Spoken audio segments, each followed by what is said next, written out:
Assalamualaikum warahmatullahi wabarakatuh. Hello everyone, my name is Yulan Putri Ananti, and in this change, I would like to present about housing in Britain. Alright, in slide 1, we will talk about house, not flats. A detached house can ensure the privacy and give the required suggestion of rural life, which is dear to the hearts of many British people. Jadi kebanyakan orang di Inggris lebih memilih tinggal di rumah dibandingkan di flat. Rata-rata orang Britain lebih bahagia dan jauh lebih baik untuk tinggal di sebuah pondok. Bahkan di pondok jerami sekalipun yang mengingatkan pada abad pre-industrial. Most people in British try to avoid living in blocks of flats, apartment blocks. They feel flats provide the least amount of privacy. The dislike of living in flats is very strong. Rata-rata orang di Inggris menghindari tinggal di flat atau biasa disebut dengan apartemen. Karena menurut mereka, flat memberikan privasi yang lebih sedikit. Ketidaksukaan untuk tinggal di flat itu sangat kuat. Pada tahun 1950-an, jutaan penduduk miskin tinggal di rumah abad ke-19 yang dingin, tua, dan tidak nyaman. Toilet luar dan tidak ada kamar mandi. Kemudian 20 tahun kemudian kebanyakan dari mereka diberikan rumah baru, yaitu di flat atau apartemen yang lebih nyaman dengan kamar mandi dan juga penghangat.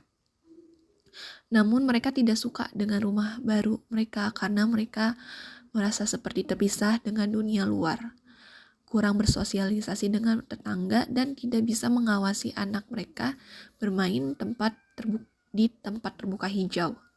Flat yang baru mereka tempati juga mudah rusak.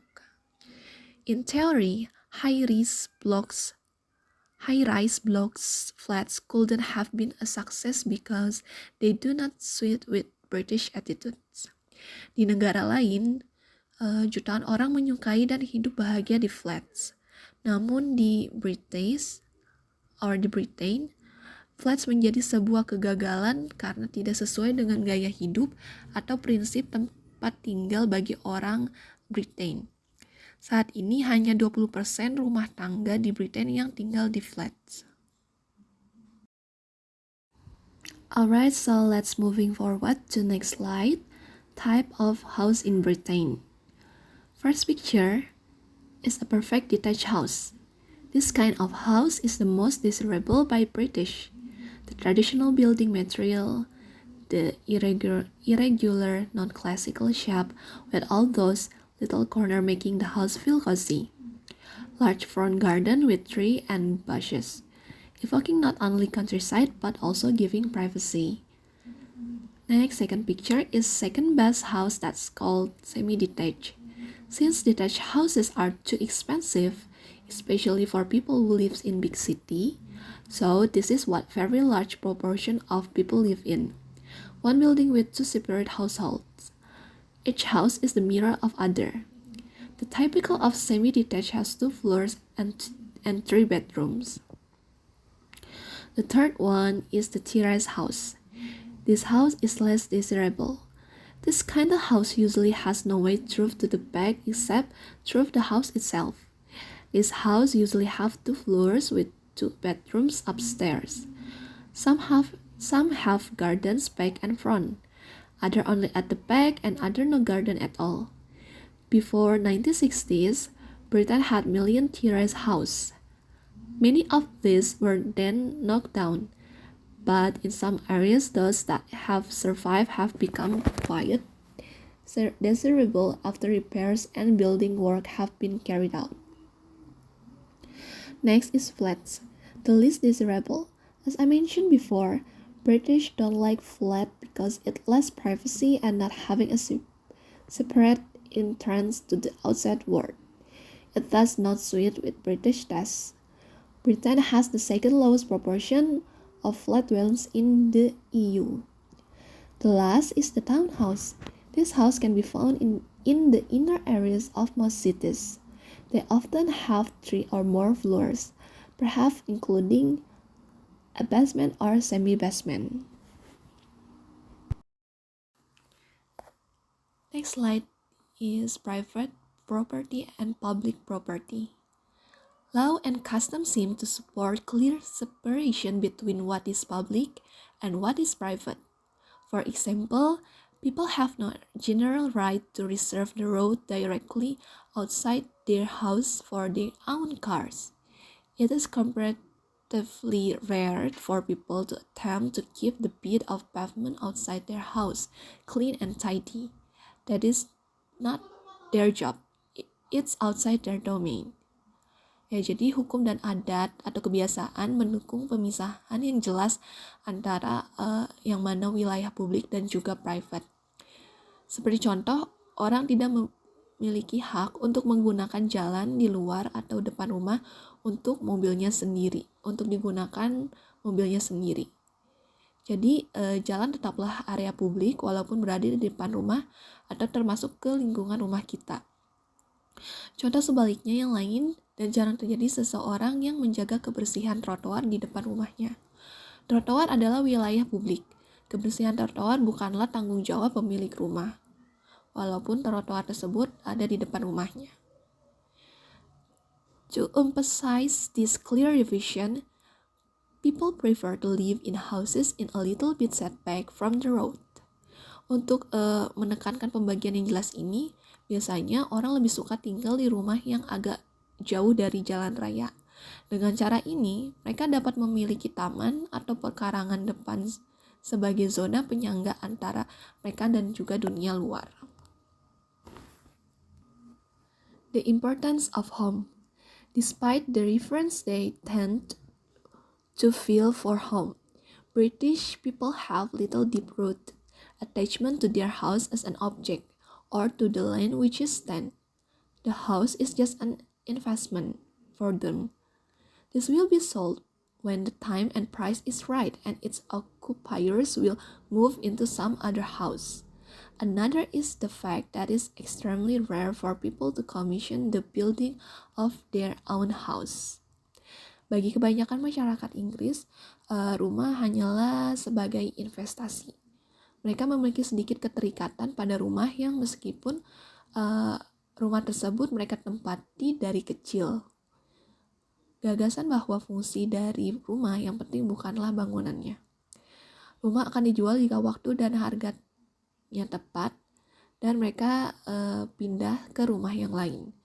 Fakta lainnya menunjukkan bahwa sangat jarang orang membangun rumah mereka sendiri karena sebagian besar rumah dibangun oleh otoritas pemerintah daerah atau swasta. Next, individuality and conformity. People like to express their individuality into their house. That's one of the other reasons why flats are popular in Britain. People like to choose the color of their own front door or windows frame or what they are going to do with a little bit of outside territory. Orang Britain suka untuk mengekspresikan diri mereka sendiri. Maka dari itu, flats atau apartemen tidak populer karena tidak memberikan ruang cukup untuk mengekspresikan diri. Orang suka untuk memilih warna jendela atau warna pintu mereka sendiri, dan juga memilih apa yang akan mereka lakukan dengan sedikit wilayah luar, seperti membuat taman atau sebagainya. Ada yang menggunakan pagar dan ada juga yang tidak. However, not everything about housing displays individuality, because most houses are built by organization, not individual. Namun, tidak semua rumah di Inggris menampilkan sisi individualitas dari pemilik rumah. Karena sebagian rumah dibangun oleh organisasi, swasta atau Pemda, bukan perorangan, dan biasanya tidak dibangun satu persatu. Dibangun pada waktu bersamaan. Maka dari itu, rumah-rumah di Inggris terlihat tampak sama, namun sebenarnya berbeda, serupa tapi tak sama. In attempt to achieve extra individuality, sometimes some people even give their house a name. Untuk mencirikan individualitas, bahkan beberapa orang memberikan nama untuk rumahnya masing-masing. Interiors, the importance of coziness.